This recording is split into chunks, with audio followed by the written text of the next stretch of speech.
Guys, today I'm gonna talk here about what should you train more, gi or no gi? Guys, that's a very good question, and many times when I visit different schools, some schools that are more gi training, some schools that are more no gi training, most of them there are more gi training than no gi training. Guys, that's only my opinion, what I'm gonna say here.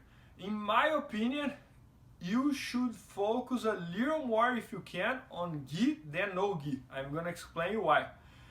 I believe that you should definitely do buff. If you want to be like a complete grappler, you should know buff. Myself, for example, I like better gi than no gi, but it's just like my style. My style works better for gi than for no gi, but I do buff. But guys, I believe that you should do more gi than no gi, because gi we have more tools than no gi. So gi we have lapels, we have grips, we have this, we have that.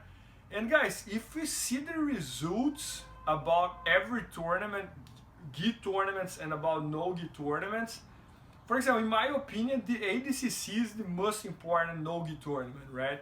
If you see the results, most of the divisions are won by guys who do gi.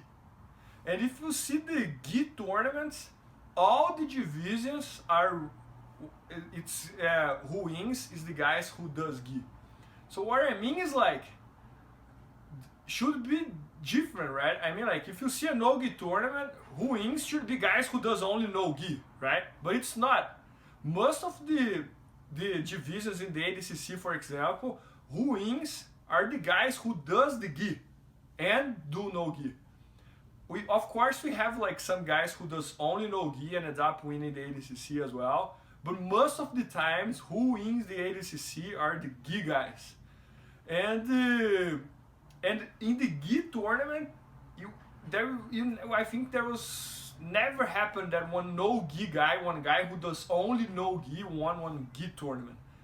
So I think like you should definitely do buff, but the gi is gonna help you a lot. Why? Because it's gonna help you a lot to train for gi, of course, but also it's gonna help you a lot your no gi, because you're gonna get stuck in a bunch of positions that the gi is gonna bother you to escape. And if you know how to escape with gi, with no gi, it's supposed to be much easier. I believe that everyone should train no gi, because once you don't have grips, it's much harder if you are used to train only with gi. So in my opinion here, you should do buff, but if I would make one schedule, for example, for like 12 months, my schedule would be like 7% gi, 30% no gi, or 60-40, but I would focus a little more in the gi than no gi, or at least 50-50, for example. At Marcelo's school, the main class that he teaches is like 50-50. He teaches like 5 class gi, 5 class no gi. So that's good, because everybody can do buff. So that's my opinion, or you do 50-50 or you do a little more gi, but try to avoid doing only gi, only no gi. Do gi as well. Even if your thing is no gi, if you love no gi, you hate gi, do at least a little bit of gi, because it's gonna help your no gi game.